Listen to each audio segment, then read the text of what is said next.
The dust hung heavy in the air that morning, a patient, waiting kind of dust that clung to everything. The thatched roofs, the cracked earth, even the air itself. It was as if the wind had forgotten how to move. The sun rose slowly over Nyanza, casting long golden arms across the land. But even its warmth couldn't stir the silence. Nyanza was a village wrapped in quiet. Not peaceful quiet, but the kind that seeps into bones, that sits between people like a ghost nobody dares to name. The scrape of bare feet and the whisper of dry leaves rolling down forgotten paths. The people of Nyanza had learned to live without emotion. Joy and sorrow had both been buried long ago. First by drought, then by plague, and finally by something even more devastating. Resignation. The heart had simply stopped trying. And then she came. She arrived at sunrise. A lone figure walking along the red earth road, her shadow long and certain. Her name was Naima, a woman from nowhere and everywhere. Her skin glowed deep and rich, like rain-soaked earth, and her eyes held storms. Storms that promised both destruction and renewal. Her braided hair, threaded with tiny copper beads, shimmered as she moved, each bead singing faintly when it caught the light. She walked as if time itself stepped aside to let her pass, slow, graceful, and ancient, like she was carrying the footsteps of generations behind her. On her shoulder hung a small leather satchel, weathered and scarred, but her gaze was alive, the kind of gaze that saw right through a person and politely refused to look away.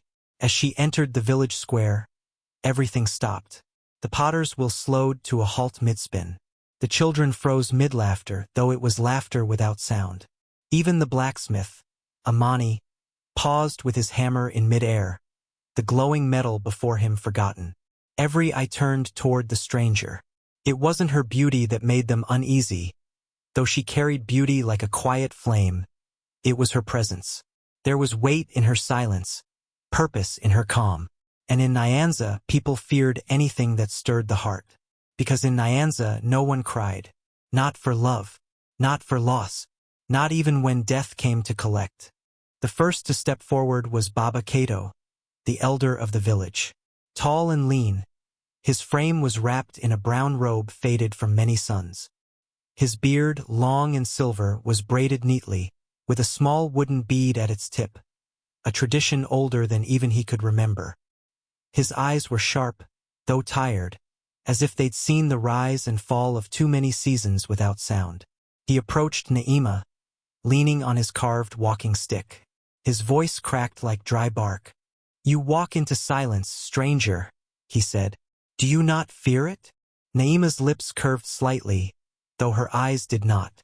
"Silence is only dangerous," she said softly, "when it hides the truth." The words seemed to settle into the dust like seeds.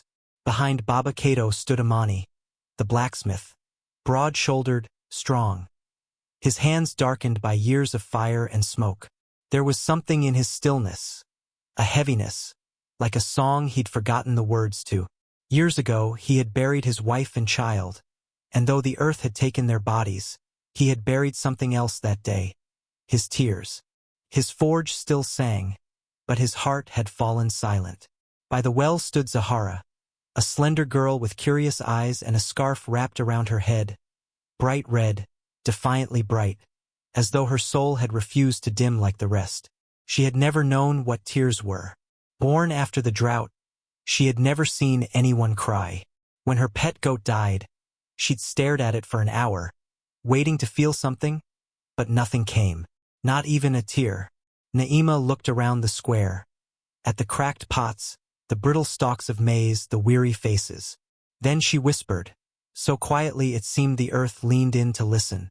"You have buried your tears with your dead." Her words rippled through the villagers like a wind long forgotten. For a moment, a few glanced at one another, uneasy, as though she'd spoken something forbidden. That night, they gave her a small hut at the edge of the village, one that had once belonged to the midwife who had vanished into the forest many years ago. They watched from a distance as Naima lit a small fire outside and began to sing. A low, haunting tune, like the memory of rain. and for a moment even the crickets seemed to listen. Days passed, and Naima became a quiet part of Nyanza. She helped the old women fetch water, told stories to the children who only whispered, and spent her afternoons near Amani's forge, watching sparks leap into the dim air like fleeting stars. Sometimes, she'd say strange things that made people uncomfortable but also curious, like the day she told Amani, "You shape iron as though you're trying to remember something." Amani looked up, sweat streaking his soot-blackened face. "Iron bends easier than the heart," he muttered. Naima smiled, tilting her head. "Only if the heart has forgotten how to soften." He snorted. "And what do you know about hearts, stranger?" She leaned closer, her copper beads catching the firelight. "Enough to know that grief is not weakness, Amani. It is proof that love once lived." He said nothing after that. But that night, he worked the forge until dawn, and some said they heard him humming. Word began to spread that Naima spoke with the dead. Not in words, but in memory. She would sit beside widows, hold their trembling hands, and listen as they remembered. The sound of laughter, the smell of firewood, the way someone once said their name.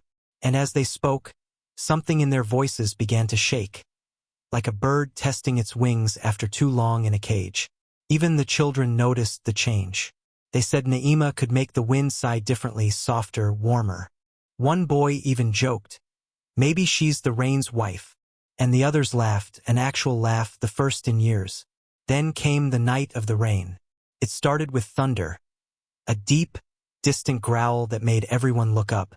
The clouds rolled in, dark and heavy, and for the first time in living memory, the air smelled of promise. When the first drop fell, the villagers froze. Then another, and then it poured. Children ran into the open, arms spread wide, giggling and shrieking. Elders stood in doorways, unsure whether to step out or pray.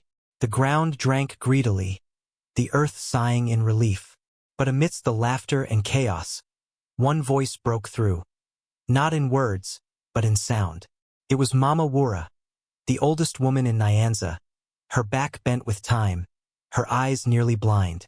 She dropped to her knees, face turned upward, and a sound tore from her chest, raw, trembling, beautiful.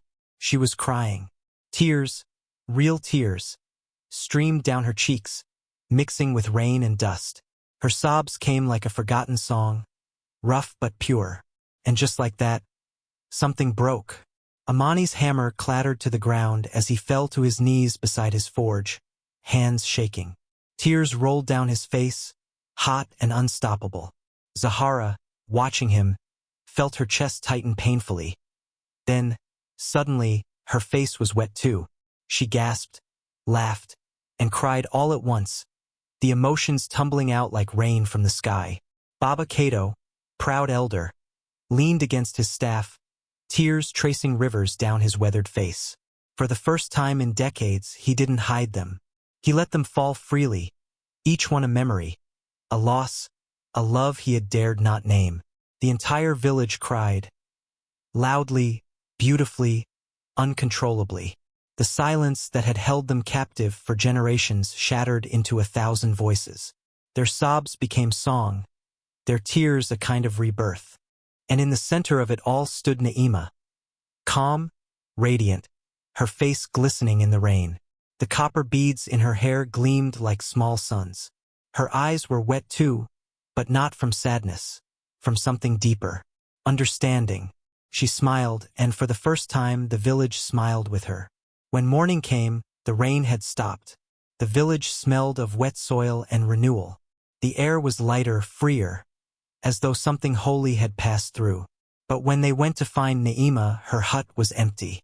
Her satchel was gone. Only her copper beads remained on the doorstep, gleaming softly in the sunlight. Baba Cato picked them up, running them through his fingers like prayer beads. A faint smile touched his lips. "She came to remind us that we are still human," he said softly. "And humans cry." From that day on, when the rains returned to Nyanza, the villagers would pause and listen, not to the thunder or the wind, but to the echo of Naima's song carried through the trees. And somewhere, far beyond the horizon, Another village waited in silence. And maybe, just maybe, another pair of eyes like storms walked the red earth, ready to teach the world how to weep again. Because sometimes, healing doesn't come with laughter or medicine. It comes with the first tear that dares to fall. This is Whispers of Humanity, where stories speak to the soul.